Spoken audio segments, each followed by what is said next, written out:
심용환의 근현대사 똑바로 보기. 역사는 언제나 재해석되어야 합니다. 시간이 지나면서 세상을 바라보는 입장과 태도가 바뀌기 때문에 과거를 해석하는 방법은 바뀔 수밖에 없습니다. 최근 우리 사회는 미투 운동이 강력한 영향력을 행사하고 있습니다. 미국에서 들어왔다고 하지만 따져보면 오랫동안 누적되어 왔던 대한민국 사회 문제가 미국발 미투 사건을 계기로 분출되었다고 보는 편이 타당할 것입니다. 독재와 반독재, 재벌과 노동운동, 일본과 역사 문제, 그리고 비로소 미투 운동을 통해서 성폭력, 그리고 여성이라는 새로운 주제가 강력한 화두가 되었습니다. 그래서 준비해보았습니다. 다시 보자 부천 성고문 사건 편입니다.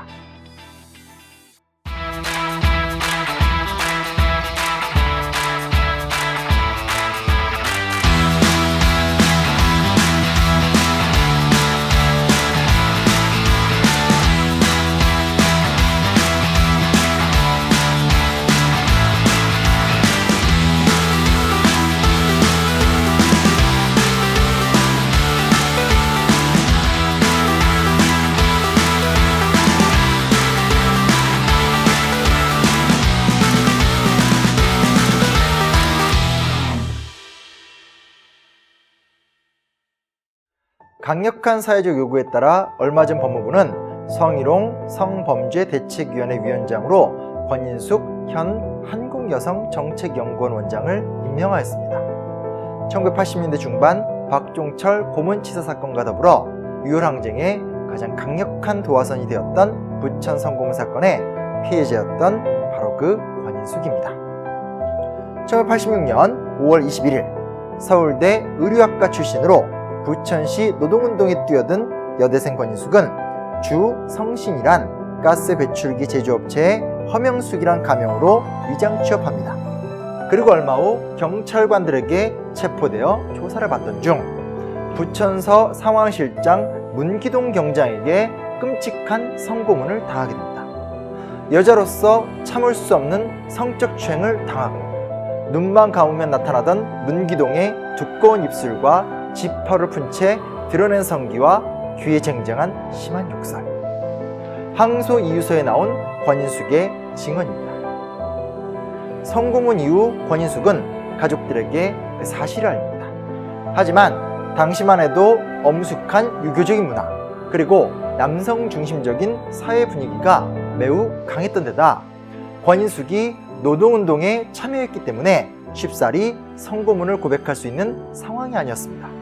심지어 가족들이 선임한 변호사조차 성고문 문제를 덮어야 기소유예 정도로 해결될 수 있다고 권고하였고, 그 연인은 네가 그것을 계속 문제 삼고 나온다면 부모님이 아마 돌아가실지도 모른다는 편지까지 보냈다고 합니다. 사실 이런 식의 성고문은 1980년대 여자운동권 학생들을 대상으로 심심치 않게 벌어지던 일이었고 쉬쉬하면서 덮이던 분위기였습니다. 권인숙은 인천소년교도소로 입감된 상황에서 자살 충동을 경험할 정도로 고통을 겪다가 결국 폭로를 결심합니다. 변호인단은 문기동과 옥봉환 부천경찰서장 등 관련 경찰관 6명을 상대로 독직 폭행 및 가혹행위 혐의로 고발장을 제출했고, 문기동은 무고 혐의로 맞고소를 하면서 사건이 널리 알려집니다.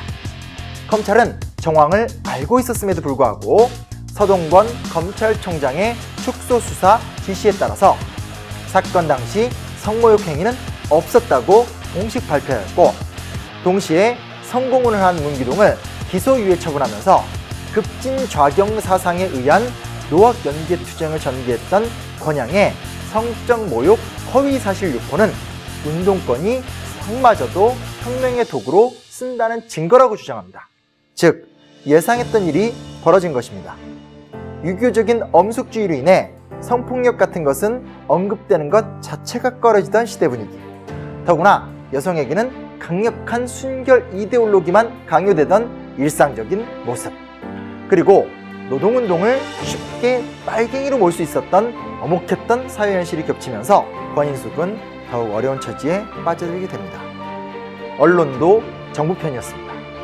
조선일보는 7월 17일자 사회면 메인 기사에 성적 모욕 없고 폭언, 폭행만 했다는 검찰의 발표문을 그대로 인용하였고 운동권, 공권력, 무력화 책동이란 제목까지 달았습니다. 결국 권인숙은 1년 6개월의 징역을 선고받았고 다행히도 6월 항쟁이 일어난 후 1987년 7월 8일에 석방이 됩니다.